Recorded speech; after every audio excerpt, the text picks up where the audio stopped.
Boeing 727 vs Tupolev Tu-154 East vs West Trijets.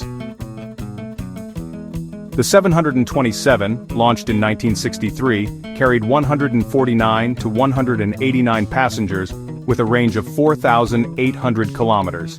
The Tu-154, launched in 1968, carried around 180 passengers with a range of 5,200 kilometers. The 727 was beloved in the US for short runways and versatility.